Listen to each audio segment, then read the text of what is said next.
In this video, we're going to talk about Pulp Fiction and then turn it into a sandwich. We're going to take this sandwich and turn it into this sandwich. Let's get after it.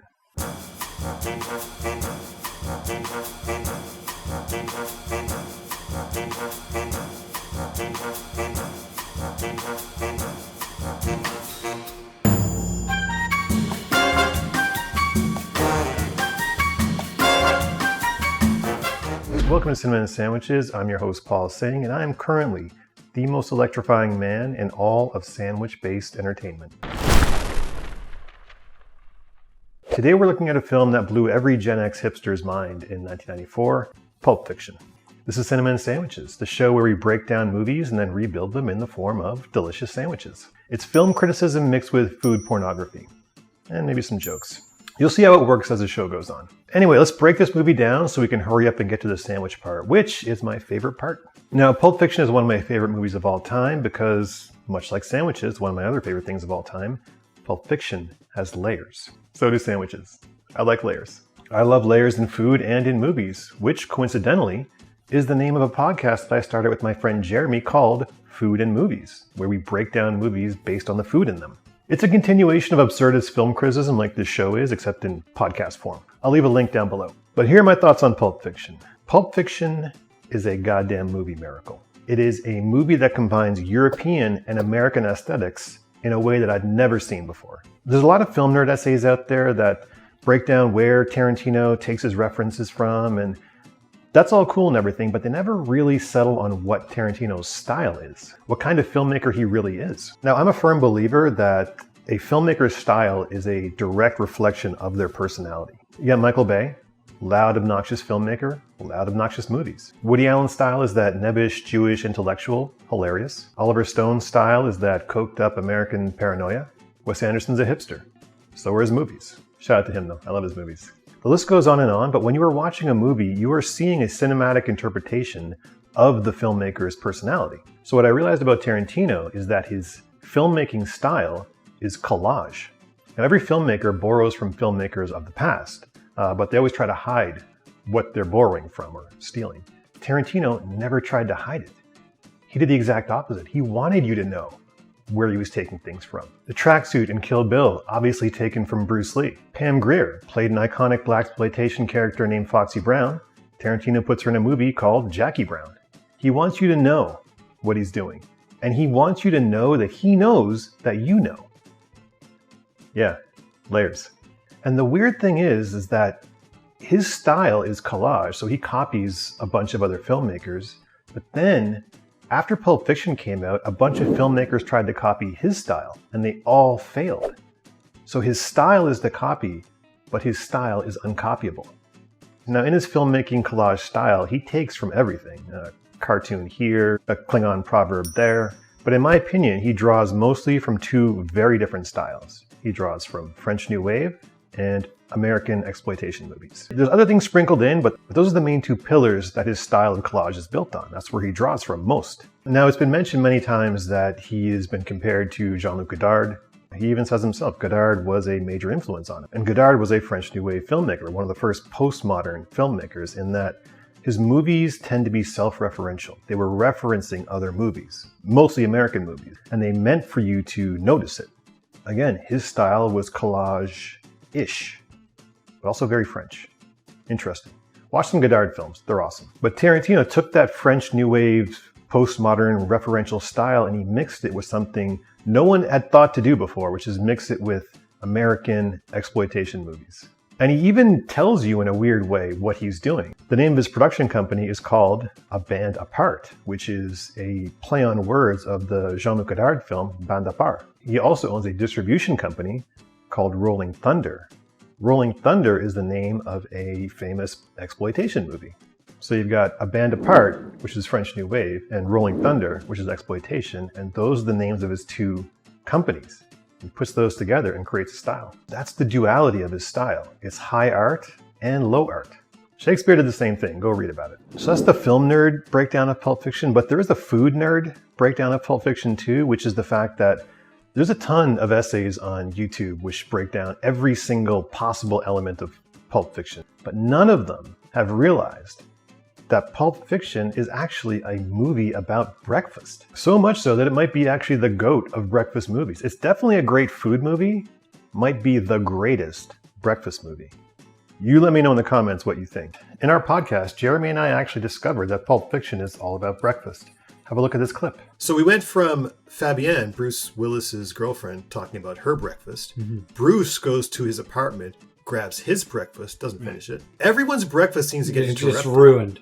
Yeah, ruins Marcellus Wallace and Vincent's breakfast, definitely. Jules interrupts their breakfast. The only person who finishes his breakfast is Tim Roth. This is the most important of all the breakfasts in the movie, is Jules' muffin. A lot of stuff happens around breakfast. A lot of people did not start their day out right in this movie. No. Right? Which is an interesting thought. This is a breakfast movie. Yes, it's French New Wave. Yes, it's exploitation. Yes, it's 90s indie. But it's a movie about breakfast. Let's be honest here. So it's the GOAT breakfast movie, but it's also got one of the GOAT food scenes of all time, which is the Big Kahuna burger scene. Not only for the scene itself and the food in the scene, but the branding in the scene, because Tarantino does something very smart. He created an entire universe where all his movies take place. It's called the Tarantino-verse, and it's sort of like, you know, the Marvel universe or the Star Wars universe. It's his world. And part of building a world, he creates brands that are specific to that world. Big Kahuna Burger is a brand in the Tarantino-verse, and I think that by creating brands, it gives the universe more depth and mythology. So that's amazing. So that's the Pulp Fiction breakdown, and now we're moving on to the sandwich. So I'm proud to announce that the official Pulp Fiction sandwich is the Big Kahuna breakfast sandwich. So how are we going to make this sandwich? I'm glad you asked. We're going to use 3 elements to construct this Pulp Fiction sandwich. First one is the duality of French New Wave meeting American Grindhouse. That's design element number 1. Design element number 2, breakfast. No need to elaborate on that. And the third design element is Tarantino branding. Now let's put all those things together and make a goddamn sandwich. So our first design element is the duality of combining French New Wave with American exploitation. We're going to build a sandwich that combines these 2 sandwiches. Over here we have the classic French jambon beurre. And over here we have the classic American bacon, egg, and cheese. We're going to take these 2 sandwiches and combine them into one sandwich. And the sandwich we combine them in is going to be a breakfast sandwich, which satisfies our other design element. But not just any breakfast sandwich, it has to be a sandwich that could conceivably be on the menu of the invented brand Big Kahuna Burger. So this is going to be the Big Kahuna breakfast sandwich. First things first, plain bagel. Anything other than a plain bagel is just an invention of bourgeois capitalism. Cut this down the middle. And then we're going to toast this. So the sauce for this sandwich is actually going to be a kicked up Big Mac sauce. We're going to go 2 tablespoons of mayo, 1 tablespoon of Russian dressing, 3 splashes of hot sauce. Now, a normal Big Mac sauce recipe has relish in it, but we're going to class up the sauce a little bit with some French cornichons instead of relish. You want 3 small cornichons and 1 big cornichon.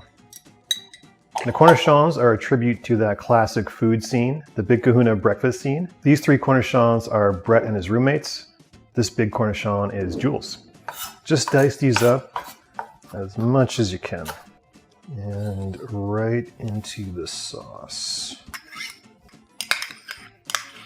Big Kahuna sauce. Big Kahuna Burger, as Jules mentioned, is a Hawaiian burger joint, and we are going to use pineapples on this thing. I'm going to take one of these, cut it in half, and then slice it as thin as possible, like that thin, and then cut the middle out. We're going to fry the pineapples in a skillet till they get a little bit brown. These are super soft, and they've got a little bit of browning on them, so then we're going to take them out.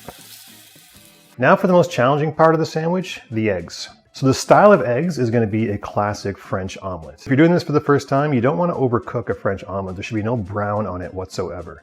I know it's blasphemy coming from a brown guy, but you want it to be nice and yellow and soft. So heat your pan medium to low heat with some oil or butter. 1 egg. We're going to crack this into a bowl and then beat it like Butch beats up Marcellus Wallace. We're going to pour this in the pan and then slowly roll it into like a log. So you want it to be almost runny, basically. You want it to almost have salmonella in it. French omelet is one of those weird things where the ingredients are simple, but the execution, very, very difficult. Now for the cheese. I'm using a white cheddar to represent the American side of this sandwich, and I'm using gruyere to represent the French side. Now I know what you're thinking, Paul, gruyere, it's from Switzerland. You don't know what you're talking about. Shut your mouth. There is a French gruyere too, okay? Nerd. I know what I'm talking about. So now that we got all our ingredients, let's just build this thing. Tarantino put like 100,000 Gen Xers into student loan debt because they all went to film school after watching Pulp Fiction. Someone needs to file a class action lawsuit against this guy for an entire generation of wasted money. Okay, so we have our toasted bagel, plain only. So just like the French jambon beurre, we're gonna put butter on this. Final ingredient is the best ham you can find. I got this at my local hipster butcher. So the first layer is gonna be ham. Next layer is the white cheddar. I love using this thing, by the way. One more. Pow. There we go. So right on top of this, we're gonna put the eggs prepared like a French omelette. Half there. That's beautiful. And on top of that, we're gonna put our slice of French gruyere. Don't at me in the comments. One slice there. Boom. Got that. Next, the pineapple. Beautiful. Oh my God, it looks great. And then finally, the Big Kahuna sauce. Put as much on as you feel comfortable with. Then the lid. Pow. Big Kahuna breakfast sandwich, AKA the Pulp Fiction sandwich. Look at that, we did it. All right, I removed the clutter and now I'm just gonna eat this thing because I am starving. Let's go, baby. Oh my God, let's go.